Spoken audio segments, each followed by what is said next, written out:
পোস্ত বাটা, আদা বাটা, রসুন বাটা শুনেছি, কিন্তু আজ প্রথম দেখলাম চাউম্যান বাটা। ভিতরে এসেই দেখি সাদা কালো ধোঁয়ায় মরা এক মায়াবী পরিবেশ।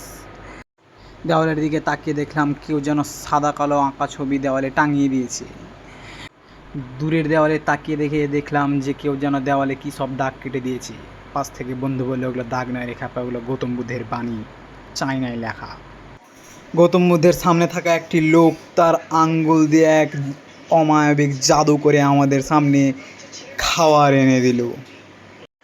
শাক দিয়ে মাছ ঢাকে শুনেছি, কিন্তু এখানে যে অমলেট দিয়ে ভাত ঢাকা হয় তা এখানে না আসলে জানতেই পারতাম না। ভাজা ভাতের সাথে চকলেট মোমোটাও খুব একটা বাজে ছিল না। তারপর আমরা উঠে চলে গেলাম টয়লেটের দিকে। এখানে যে ছেলে আর মেয়ে টয়লেটটা একই তা এখানে না আসলে জানতেই পারতাম না। ভিতরে ঢুকে এই ঘুটঘুটে অন্ধকারে আমি আমার কিছুই খুঁজে পাচ্ছিলাম না। তারপর দেওয়ালের দিকে দেখে একজন মহিলা বলল, এইভাবে করে এর উপরে বসলে এখানে সমস্ত কিছু হয়ে যাবে, চিন্তা করার কিছুই নেই। বেসিনে হাত ধোয়ার সময় যদি তোমার নখের ময়লা না বের হয়, তাহলে এই কাঠগুলোতে তোমার নখ ঘষে কাঠি করলেই তোমার নখের ময়লা সব বেরিয়ে যাবে। নতুন এক বেসিনের সন্ধান পেলাম। এখানে জল জমে গেলেই মাঝখানের অংশটা টিপে দিলে সমস্ত জল উধাও হয়ে যাবে। বাথরুম করে ফ্লাশ করতে শুনেছিলাম, কিন্তু এখানে প্রথম দেখলাম এভাবে করে ফ্লাশ করতে হয়।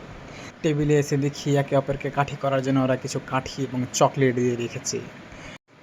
পাশের দিকেই তাকিয়ে দেখলাম এক দানপত্র। বন্ধু বলল, এটা দানপত্র নয় রে খ্যাপা, এটা দামপত্র। আমি তার দিকে মুখ ফিরিয়ে বললাম, তাহলে হিসাবটা তুই বুঝে নে। আমি চললাম, আমাকে আমার ফোনটা দে।